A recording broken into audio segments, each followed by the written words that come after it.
Direct sur Facebook et j'ai lancé l'enregistrement. Super, on est là. Bonsoir les amours, les richesses humaines. J'espère que vous allez super bien ce soir. Moi, je suis ultra heureuse, hyper heureuse parce que j'ai rencontré il y a peu de temps la lumineuse Céline Boiteux qui est là aujourd'hui. Céline, merci d'être là. Merci d'avoir accepté mon invitation. Merci à toi, Emmanuel. Merci de m'avoir donné l'opportunité de faire passer mon message aussi. Donc, gratitude. Eh bien, j'ai hâte que tu le partages. Alors, les amours, Céline, je l'ai rencontrée il y a quelques semaines à peine. Vous savez, lors du congrès auquel je suis intervenue, pardon. Euh, et elle m'a touchée de dingue juste quand elle s'est présentée, entre les conférenciers, on s'est présenté, elle s'est présentée. Et je vais vous dire tout de suite qui elle est. Mais d'abord, je veux vous dire qu'avant, elle était infirmière et elle s'est présentée en disant, moi, j'étais infirmière et je ne supportais plus la façon dont on soignait les patients parce que, quelque part, ça manquait d'humanité. Un humain, c'est pas juste guérir la santé physique, c'est tellement plus. Et vraiment, quand elle m'a dit, voilà, moi, j'ai évolué dans ma carrière professionnelle pour remettre de l'humain dans les soins parce que Céline me dit, je suis une femme de soins. Et en plus d'être une femme de soins, ancienne infirmière, aujourd'hui, elle est coach certifiée en neurosciences, conférencière, animatrice radio, auteure d'un conte pour enfants qui s'appelle Jojo la citrouille, que j'ai noté. Euh, Céline a toute cette humanité en elle et ben voilà, vous êtes les richesses humaines.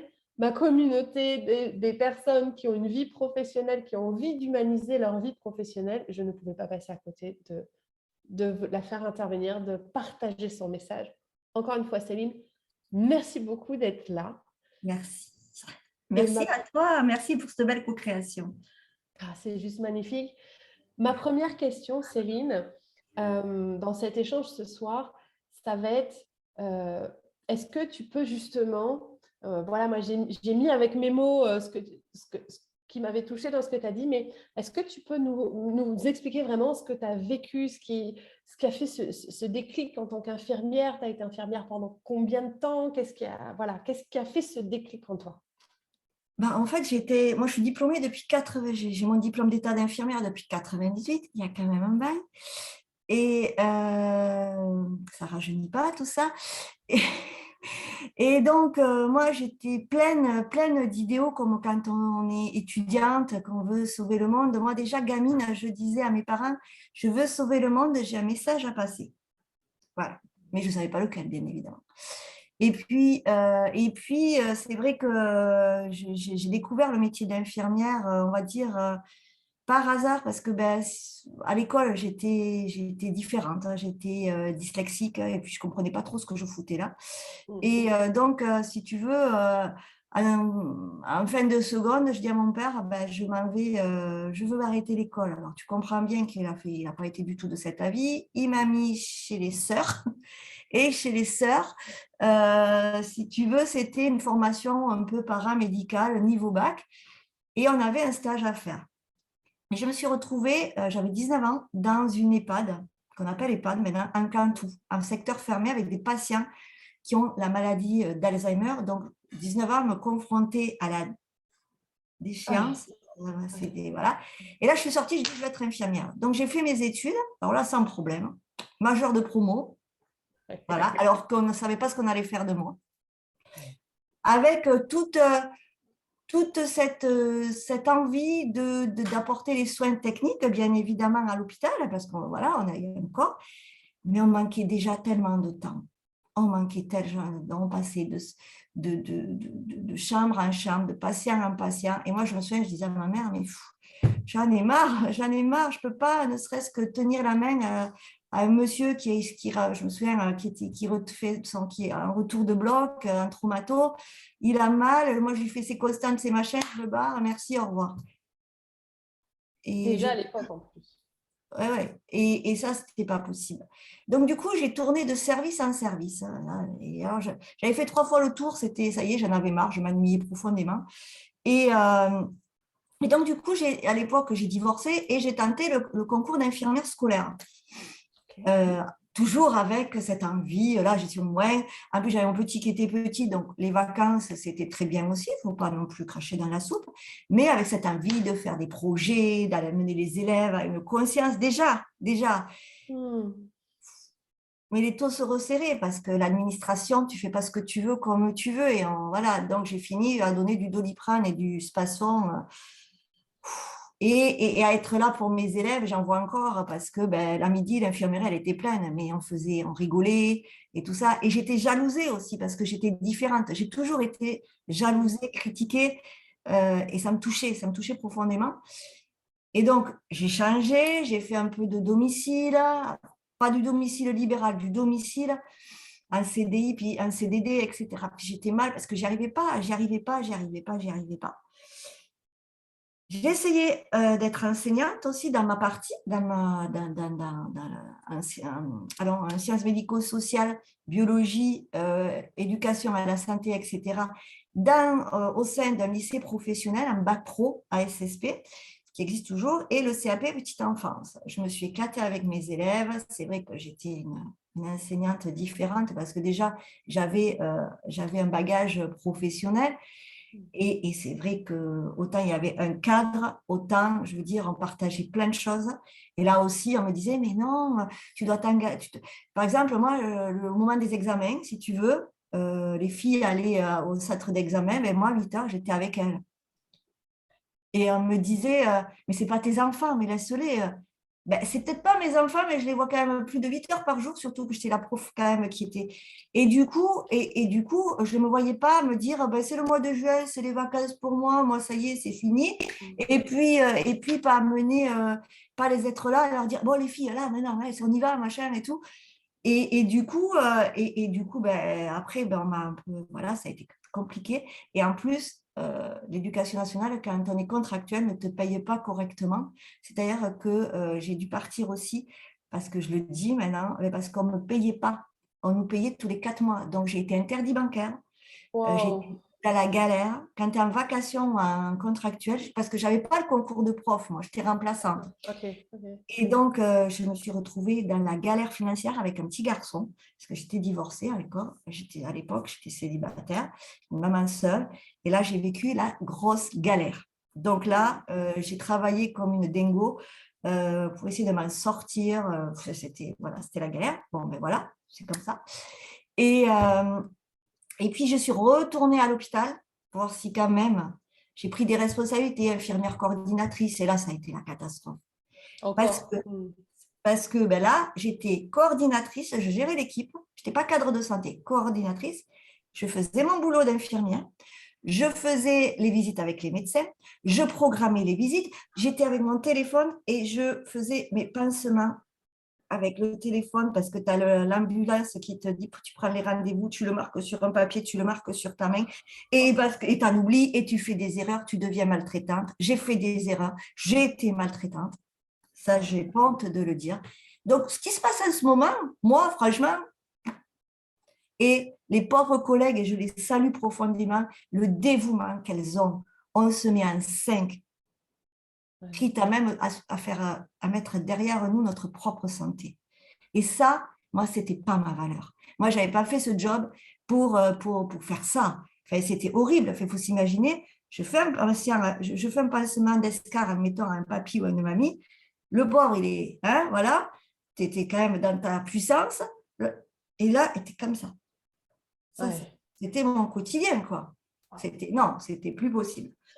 Et donc voilà, j'ai vraiment, à un moment donné, alors je suis allée en crèche, justement, j'ai fini ma carrière en crèche, mais la vie, ça faisait un moment qu'elle me disait, par ailleurs, par ailleurs. Et Il y a là, autre chose. harcèlement moral, donc là, Ah, en crèche? en crèche. J'ai eu le temps de créer Jojo.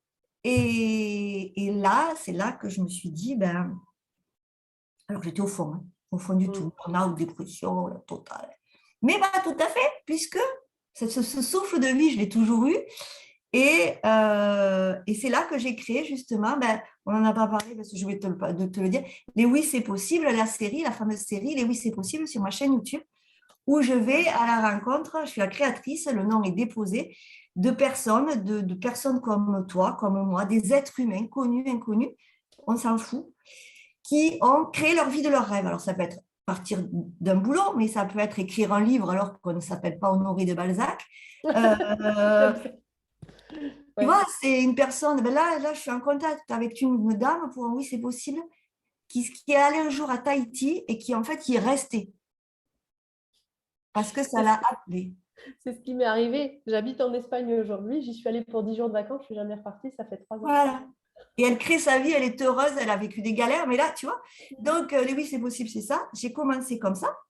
Mhm. Sous ma douche, j'ai eu l'idée. Évidemment, mon mental m'a dit, t'es pas capable, tu sais pas faire, tu sais pas interviewer, tu sais pas monter de vidéos, tu sais pas tout ça.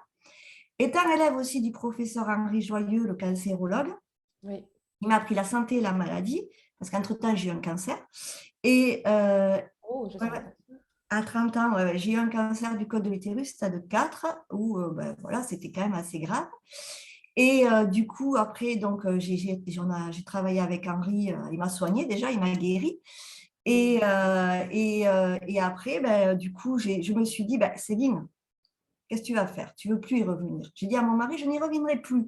Alors, il a commencé à flipper, hein, je vous dis pas. Mais euh, j'ai dit, ben, tu vas commencer à accompagner. Ouais, mais tu n'es pas coach, tu n'es pas machin, tu n'es pas entrepreneur. Bon, alors, ben, là, oui, c'est possible, on se sortit. La création de la chaîne YouTube a été ça.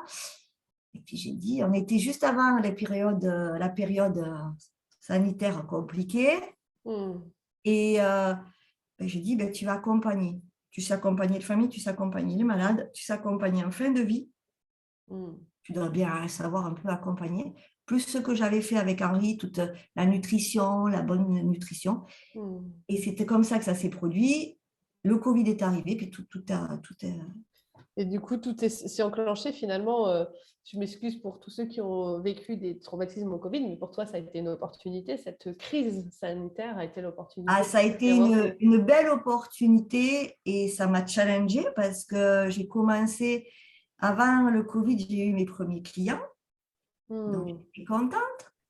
Les premières personnes à accompagner, les belles âmes qui sont venues à moi, je ne sais pas comment, en fait, c'est ça le truc. Et puis, et pendant le Covid, je me suis dit, qu'est-ce que tu pourrais faire pour aider les autres dans cette période, toi, à ta mesure? Et du coup, ben, j'ai dit, ben, tu sais quoi? Et alors, j'ai des copines de thérapeutes. Et bien, tous Ouais. les mercredis, rendez-vous avec alors, soit c'était moi qui le faisais toute seule, soit on était en duo, soit la collègue était en solo, sur des thèmes. Et ça a amené du monde. C'était gratuit. C'était ma Ouais. contribution. Je voulais amener ma contribution dans cette période de bloc Ouais. et pour essayer d'aider, tu vois. Ouais. Et du coup, c'est comme ça que c'est parti. Et c'est comme ça que j'ai su faire des événements Facebook, Oui, voilà. bah oui, tu as dû apprendre, ça a dû être Voilà. challengeant, mais ça t'a permis d'apprendre, ouais, j'imagine. Et du coup, après, ben voilà, c'est comme ça un petit peu qu'on m'a connue. Et puis, comme à moi, j'ai pris confiance en moi aussi. Ouais. Ça a dû être un parcours extraordinaire. Alors, moi, j'ai une petite question du coup. Euh, Déjà, j'ai envie de rebondir sur un premier truc que j'ai envie de dire aux gens. Tu étais dyslexique, on ne savait pas quoi faire de toi à l'école et toi-même, tu ne savais pas quoi faire à l'école. Tu as fait un stage, tu as trouvé ce qui te faisait vibrer. D'un coup, tu es devenu major de promo. Bizarre, hein, pour, entre guillemets, le cancre de l'école qui devient Ah, major de mais promo. le cancre qui disait tous mes bulletins, je crois que bon, les parents ne les ont plus, mais c'était peut mieux faire, rêve, n'est pas concentré. Ah ouais. Euh, Enfin bref, nomme-les tous, quoi. doit Nomme-les faire un tous. effort. Donc, déjà, j'ai envie de dire, je sais bien que vous qui nous suivez, vous n'êtes pas forcément à l'école, mais c'est pareil pour le travail, en fait. Il y a un côté, comment dire, aspiration plutôt, de faire ce qui vous anime. Et toi, c'était vraiment, finalement, d'accompagner ces personnes dans l'EHPAD, ce que tu disais, d'être dans cette humanité de soins, pas forcément de guérison, mais en tout cas d'accompagnement, de présence. Mais déjà, oui, en tant que stagiaire, je ne pouvais faire que ça. Donc, et puis Ouais. de découvrir le milieu. Mais même dans le travail, c'est chouette ce que tu dis, parce que dans le travail, moi, je n'ai jamais trouvé ma place dans le travail, finalement. Oui, mais justement, c'est là où j'ai une question par rapport à ça, j'ai bien écouté tout ton parcours. Alors, ce qui est génial, c'est que tu as vraiment testé différents milieux par rapport à ton métier, différentes approches, que ce soit le milieu scolaire, le milieu hospitalier, le milieu un peu indépendant, l'enseignement. Enfin bref, tu as vraiment touché à énormément de choses. C'est juste extraordinaire. Mais ce que je ressens et ce que j'entends, c'est qu'il y a toujours une notion de je suis coincée par l'administration ou par l'organisation, laissons dire. Je me sentais coincée par l'organisation. Après, tu nous as partagé, merci d'avoir partagé ta maladie. Partie de moi, et en fait, que tu travailles avec le professeur, enfin, que c'est le professeur Joyeux qui t'a suivi. Moi, j'ai une très belle image de ce professeur parce qu'il sort quand même du lot, justement. C'est un peu le mouton noir de l'ordre des médecins, si on peut dire ça. Un des moutons noirs, parce qu'ils sont nombreux. Hein. On a le docteur Raoult aussi récemment qui sort du lot. oui, oui. Mais le docteur Joyeux a quand même une approche d'Hippocrate qui dit quand même, tous les médecins ont quand même fait le serment d'Hippocrate, où le serment d'Hippocrate dit que l'aliment soit ton seul médicament. Et je sais que le professeur Joyeux est très orienté là-dessus. Est-ce que il y avait... C'est une vraie question peut-être qui paraît un peu stupide, mais est-ce que du coup, il n'y a pas des personnes comme lui où là, tu aurais trouvé ta place en tant qu'infirmière? Alors, des personnes comme lui, elles sont rares. Et dans comment dire, dans une administration ou il faut pas, ou dans une structure, il ne faut pas faire de vagues. Il faut, c'est-à-dire que même moi, à l'éducation nationale, par exemple, j'ai essayé de transmettre ça. Ouais. Par exemple, je vais te donner un exemple. C'est une publication que j'ai faite d'ailleurs. À l'éducation nationale, j'y suis allée 2 fois. Hein. Je me suis arrêtée parce que je me cherchais, quoi. Je faisais un petit peu la veille. Et comme j'avais le concours, c'était facile. Et j'ai eu l'idée, j'ai eu la super idée de faire venir Jean-Luc Delarue à l'époque pour sa tournée contre les toxicomanies. Donc, qu'est-ce qui se passe dans ces cas-là? Alors, j'avais de la chance, j'avais un chef d'établissement que j'ai rencontré encore hier, on en a discuté, qui m'a poussé à le faire. Donc, tu posais ta candidature à la prod de Jean-Luc Delarue, ça se discute là à l'époque. Oui, ok. Donc, tu posais ta candidature. Après, on t'appelait, tu défendais ton beefsteak. et puis c'est Jean-Luc Delarue en personne qui faisait, voilà, et qui t'appelait en te disant, je viens dans 15 jours. D'accord, vous débrouillez la salle, le ci, le mi. Bon. Je me suis débrouillée toute seule. Alors, je ne te dis pas les jalousies, mais ça ne cadrait pas dans le système. Les infirmières scolaires, elles ne sont pas là pour ça. Elles sont là pour la sexualité, l'alimentation, 5 fruits et légumes par jour, la sexualité, le préservatif, la pilule, le reste, rien. Parce qu'elles ne peuvent pas faire autrement. Ce n'est pas parce qu'elles ne voulaient pas faire autrement, c'est qu'elles ne peuvent pas faire autrement. Ouais. Et là, j'ai foutu le feu au rectorat. Ok. Pourquoi? Parce que j'ai eu l'idée, je me suis dit, moi j'étais dans l'enseignement public. Et je connaissais un directeur d'établissement d'un lycée privé. Okay. On s'est mis ensemble. J'ai eu l'heureuse idée, je me dis, et pourquoi eux, ils n'y auraient pas droit et nous, on y aurait droit. Mais ça a été atroce. J'ai vécu 15 jours abominables. On m'a crevé les pneus, on m'a pété les rétros. École. Non, mais c'était du vrai. Après, mon chef d'établissement va à une réunion au rectorat. Mais vraiment, et le recteur lui dit, parce que oui, à l'époque, il y avait 50 minutes inside qui venaient filmer. Ouais. TF1 qui venait filmer. Et il lui dit, votre infirmière, elle ne passe pas. Elle ne passe pas 50 minutes inside. Je ne veux pas qu'elle apparaisse. Alors, on s'est arrangé, j'apparais. Mais un truc comme ça s'est passé comme ça. Ouais. Mais j'ai tenu bon, et ça s'est fait, et les élèves étaient ravis, et moi, c'était ce qui m'importait. Bon, après, j'étais lessivée derrière. Oh oui, non, mais ça j'imagine. Alors déjà, Céline, je veux juste te remercier, te féliciter, parce que c'est juste énorme ce que tu viens, cet exemple que tu viens de nous donner. Enfin, waouh, c'est juste fantastique. Mais du coup, je vais reprendre ma question. Qu'est-ce qui fait que tu t'es pas orientée peut-être pour aller travailler avec dans un service du docteur Joyeux, par exemple? Je ne sais pas, hein, mais… En fait, c'est tout simple. C'est purement géographique. Ah, ok, ok. Oui, C'est donc c'est pour ça purement que ça reste limité. Oui, je Ouais, ouais. comprends. C'est Il y avait purement. un vrai choix de rester dans ta région et de ne pas aller par Moi, là. j'étais à l'Est, il était à Montpellier. Et en Ouais, plus, l'oncologie, c'était pas mon truc. Un service d'onco, c'était pas forcément ok. mon truc. Donc, voilà, ça a été juste ça. Mais j'ai eu la chance d'être avec lui en conférence. J'ai eu la chance de le faire venir, tout ce que j'ai pu le faire venir en conférence, de louer des salles, Ouais, de me faire prêter des salles. Et il ouais, venait, Henri, franchement, moi, c'est mon maître en médecine. Il m'a appris la santé et non la maladie. oui, Et c'est pour ça que quand je dis maintenant, j'accompagne les personnes à se métamorphoser et tout ça, c'est vraiment la santé sacrée, c'est le corps, le cœur et l'esprit. C'est une santé sacrée, on a une santé sacrée. comme ça. Et, et ça, il me l'a transmis, il me l'a insufflé, il m'a ouvert les yeux sur beaucoup de choses, sur comment ça se passait, l'hyperconsommation, parce que moi, je mangeais très mal à l'époque. Voilà. Et, euh, et d'ailleurs, il me l'a dit quand j'étais malade, hein, quand il m'a attrapé, il me dit, bon, il m'a fait comme ça, parce qu'il faut le connaître, hein, que ce grand monsieur à l'époque en blouse blanche, je ne le connaissais ni d'Ève ni d'Adam, j'avais vu une fois en conférence, il me dit, est-ce que vous voulez faire, allons, mais je voulais, non, quand un enfant perd sa mère, un orphelin, Ah oui. est-ce que vous voulez faire un orphelin? J'avais 30 ans. Hein. J'ai dit non, pas vraiment. Donc là, maintenant, il va falloir tout changer. Je vais vous guérir, mais il va falloir tout changer. C'est rigolo parce que tu me parles de… Enfin, hier, j'étais en rendez-vous avec une nana et qui, elle, a été en contact avec Jacques Martel, celui qui a écrit le Oui, livre. Même personne. Elle m'a dit, Jacques Martel, c'est pas un gentil, hein. Parce qu'elle, pareil, elle avait été en conférence, elle le découvrait, puis elle est tombée dans les pommes ce jour-là, etc.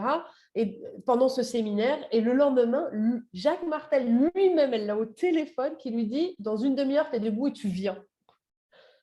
Quoi? Et elle dit, en fait, ces gens extraordinaires, c'est rigolo de se dire, bah, quelque part, ils ne sont pas toujours dans la douceur, mais quelque part, on a peut-être besoin de cet et électron-choc. je suis un peu comme ça, parce qu'une fois, il n'y a pas si longtemps que ça, on me dit, mais comment on peut changer? Ben, j'ai dit, arrête de te plaindre. Ouais. Décide-le. Ouais.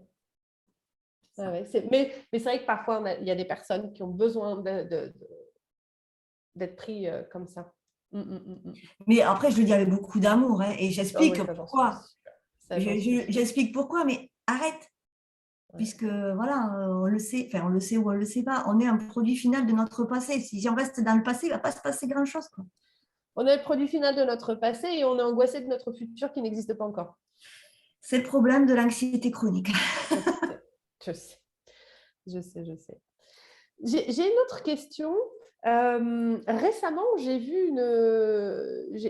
regardé une conférence de Frédéric Laloux. Alors, c'est un monsieur qui s'intéresse aux nouveaux modes d'organisation d'entreprise. Mais j'avais adoré parce qu'il a étudié, alors je ne sais plus dans quel pays, mais Frédéric est français, hein, donc la conférence est en français, etc. Mais il avait étudié un groupement d'infirmiers, je ne sais plus dans quel pays d'Europe, mais c'est en Europe, ça doit être peut-être au Danemark ou je ne sais plus exactement, où il n'y avait pas de patron. Il y a vraiment dans ces nouveaux modèles d'organisation, il n'y a pas de patron, chacun est responsable de son augmentation de salaire, etc. Alors bien sûr, il y a des mécanismes pas forcément de validation, mais de demande d'avis, etc. Enfin, des règles, des structures bien posées, mais qui laissent finalement la responsabilité à chacun.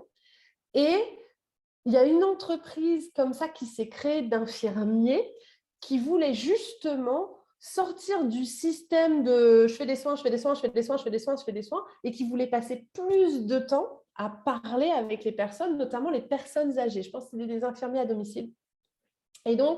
Et au final, cette organisation est devenue beaucoup plus lucrative que les autres cabinets d'infirmiers Ça me parle, et ça. qui reçoit enfin, qui recrute à tour de bras, en fait, et qui recrute sans chercher à recruter. C'est plutôt, ils attirent d'autres infirmiers dans ce système d'organisation. est-ce que tu avais déjà entendu parler de ça? Parce que je pense que ça, Ah, mais c'est... Jeannette, ça m'est pas étranger, mais en fait, on a l'infirmier, le soignant, il a trois rôles, le préventif, Oui, le curatif et le palliatif. oui, Le préventif, en fait, l'idée, on n'est pas soignant, enfin, moi, en tout cas, c'est ma valeur. Je ne suis pas soignante pour soigner que le curatif. Je suis là pour prévenir la maladie. oui. Toi, aujourd'hui, c'est vraiment là-dessus. C'est vraiment là-dessus que tu as envie Voilà. de te positionner sur la J'ai toujours prévention. voulu, j'ai dit, mais pourquoi on veut rendre les gens malades? On ne va pas partir sur le sujet, Ouais, mais on n'a pas le temps, mais je pense qu'on pourrait faire un deuxième live duo bientôt sur le sujet. ah non, il n'y a pas de souci. Alors là, je vais envoyer. Parce que maintenant, je suis plus verrouillée. À l'époque, je Oui. l'étais. Maintenant, Non, je mais peux plus. Oui, donc Mais toi, tu es vraiment sur la partie préventive. Tu as vraiment envie voilà, d'aller à le l'avant but, des c'est gens. qu'on ait des gens en bonne santé. C'est pas qu'on ait plus de malades tous les jours à l'hôpital, Ouais. qu'on ait de plus en plus de pathologies diverses et variées, qu'on ait des nouvelles pathologies qui sortent. Mais il y a deux choses pour ça. Ouais. Il y a que on puisse nous donner le moyen de le faire. Et à l'hôpital, ben, peu cher, c'est pas possible. Enfin, en tout cas, en France, je sais pas comment c'est en Espagne, mais en France, hein, c'est pas possible. Je sais pas, je vais plus ça fait des années que je vais plus à l'hôpital, je prends plus de médicaments. Donc, voilà, Je suis en santé. mais tant mieux, tant mieux. Et du coup, ben, il reste quoi? Alors moi, c'est pour ça que je suis partie dans le préventif. Le Mm. préventif, pour moi, c'est que la personne, parce que ça part de là, se réveille et soit elle-même. Ça veut dire quoi? Ça veut tout dire et rien dire. Ça veut dire qu'elle prenne sa responsabilité de changer les choses dans sa vie. Si on part Mm. sur le plan de l'alimentation, puisque tu kiffes ça, Oui, ok, ok. On sait que certains aliments, l'alimentation transformée ne fait pas du bien à la santé, qu'on a besoin d'alimentation vivante pour alimenter nos cellules et tout le barda. Ok, on le sait. Et on Mm. dit oui, mais à cause de machin. Qu'est-ce que tu fais, toi? Il y a un monsieur qui s'appelle Pierre Rabhi et qui disait, Paix à son âme d'ailleurs. ouais, paix à son âme, qui Mm. disait, le pouvoir est dans votre caddie. Ça paraît couillon. Non, c'est Et si vrai. tu l'achètes plus, tu vas pas, ils vont changer d'autres façons de faire. Ouais. Eh bien, nous, si on veut être bien dans notre être profond, il faut se réveiller. Il est essentiel qu'on se réveille et qu'on se dise, OK, dans ma vie, dans mon milieu professionnel, puisque toi, tu es une spécialiste du milieu Oui. professionnel, ça ne va pas. Qu'est-ce que moi je fais? Parce Qu'est-ce que que si je... je reste, et qu'est-ce que je peux faire? Ou Oui, oui, voilà, oui, oui. qu'est-ce que je fais? Il n'y a pas 36 solutions. Je vais en parler déjà. J'exprime le chakra de la gorge. Parce que moi, Mm. j'ai dit l'invisible et l'invisible. Chakra de gorge, j'exprime qui je suis, j'exprime mon ressenti, j'exprime que là, je ne suis pas en accord avec ça. Et après, déjà, il peut y avoir discussion et ça peut fonctionner parce qu'il ne faut pas croire non plus que dans le milieu de l'entreprise, tous les gens, voilà, voilà, ils ne sont pas à Non, l'écoute. C'est pas vrai. C'est pas vrai. d'accord avec toi. Et ou dire, ben, OK, c'est plus dans mes valeurs, je vais, qu'est-ce que je veux, qu'est-ce que Mhm. j'ai besoin et quelles actions je vais mettre pour aller vers cette aspiration et l'intention que je porte dans mon changement professionnel. Et c'est valable dans tous les milieux, enfin dans tous les domaines de vie, hein, franchement. Oui, bien sûr. Non, mais et j'adore. Et alors, c'est trop fort parce que dans toutes les conférences que je fais ou les interviews qu'on m'interviewe, on me demande c'est quoi ton conseil, ton meilleur conseil. Et je dis, moi, à la base, tous les matins, mon rituel, c'est je prends des respirations en me posant deux questions. Qu'est-ce qui est là? Qu'est-ce que je ressens? Et qu'est-ce que je veux vraiment? Donc, tu es en train de me dire, et je donne ce conseil aussi à faire ça dans la journée, quand on commence à se sentir stressé au travail, etc., qu'on a besoin déjà de se sentir mieux, c'est juste basique. C'est respirer pour ressentir son corps, pour être en connexion avec soi et se poser la vraie question à soi, quoi. Exactement. Et tu parles du corps, parce qu'il faut savoir quand même que comme on est un pilote automatique, on ne pense plus. C'est notre corps qui fait à notre place. Oui. Notre corps qui a pris le relais. Il sait mieux le faire que n'importe qui. Donc, on ressent les mêmes choses. On se lève le matin et on pense à nos problèmes. Donc, si on pense à nos problèmes, et donc notre corps va faire, dans le milieu du salariat, On sait qu'on va s'engueuler toujours avec la même personne, qu'on va recevoir un mail à la même heure, on va consulter ces mails-là, et allez, et allez. Et on devient en pilote automatique. Ouais. Et on est en pilote automatique. Et Ouais. donc, ben, ça ne peut pas faire. Ça ne peut pas Ouais. faire. Ben non, ça ne peut pas faire.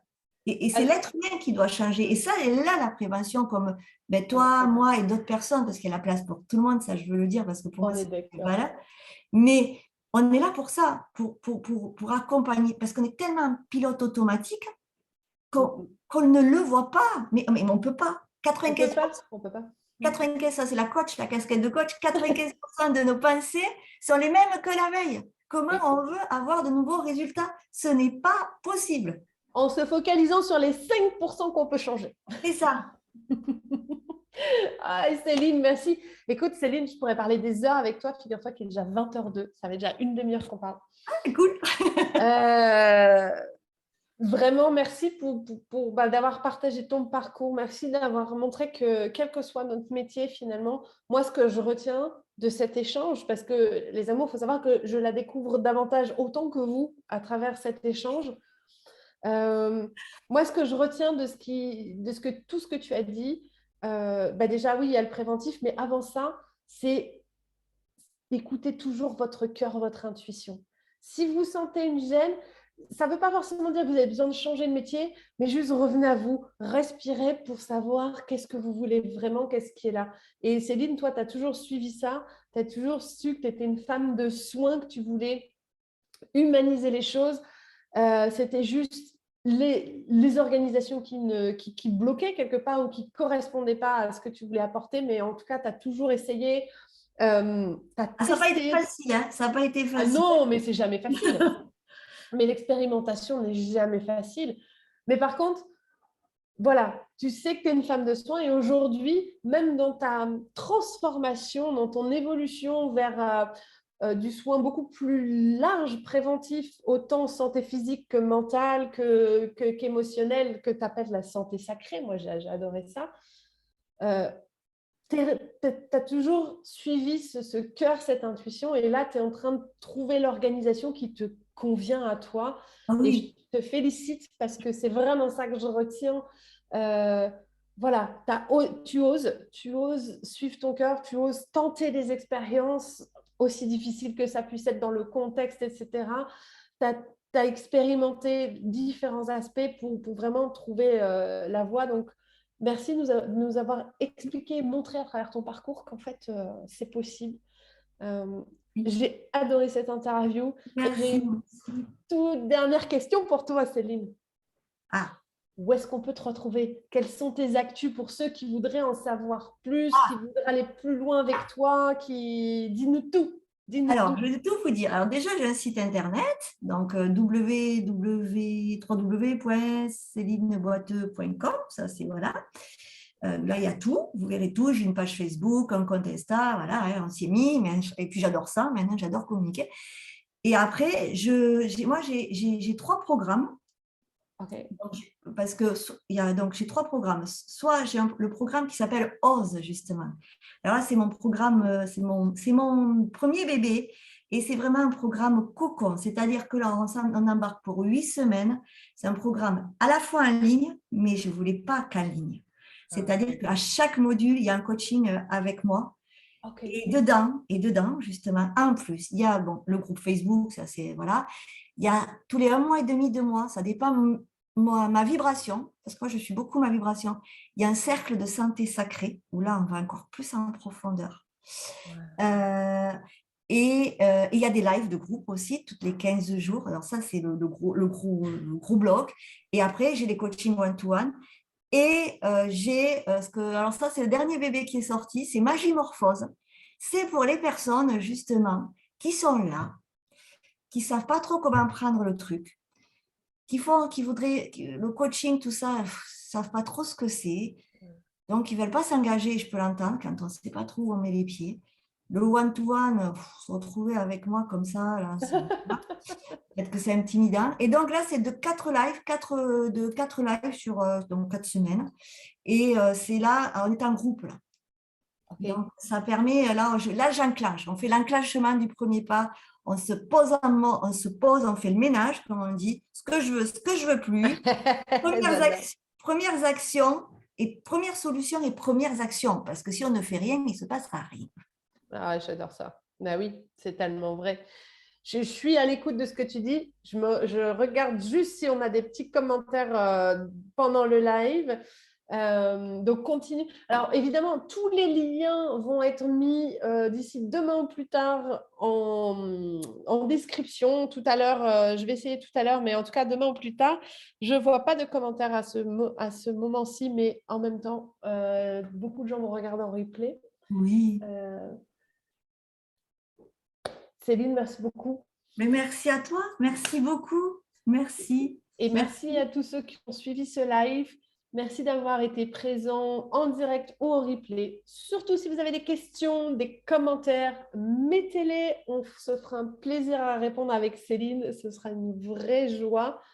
J'ai une toute petite dernière question, moi, juste pour moi.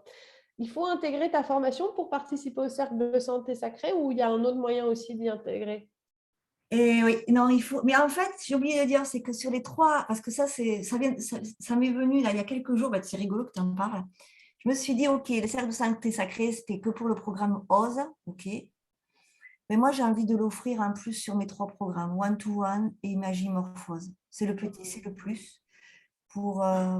Et puis surtout aussi, le plus, et pour rencontrer de nouvelles personnes, pour se dire on n'est pas seul, qu'on soit au tout début, qu'on veuille une transformation un peu plus approfondie, ou un one-to-one, on s'en fout.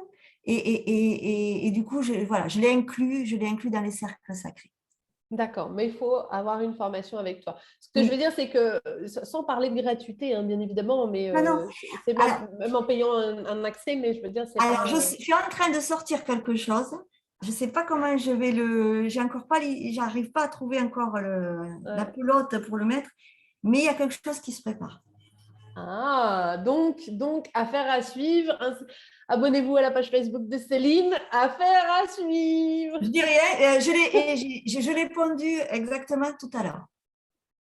Oh, c'est fantastique, on est connecté, ma chérie. C'est fantastique, on est connecté. Bon, donc, on te suit sur Facebook, sur Instagram, Céline Boiteux, sur ton site internet www.célineboiteux.com. Je mets tout ça dans la description tout à l'heure. Et merci encore une fois, Céline. Merci. Merci à vous tous. Je vous souhaite une Merci. magnifique soirée ou Ah oui, c'est journée, bien. dépendamment de quand vous regardez cette vidéo. Et au Prenez grand soin de plaisir. vous. Oui, prenez soin de vous. Et tu sais que de plus en plus, je termine mes publications par prenez soin de vous. Ah ben voilà, prenez C'est soin de beau. vous et apportez-vous beaucoup d'amour. Ah, merci, Céline. Merci. Bisous à tout le monde. Alors, j'essaye d'arrêter le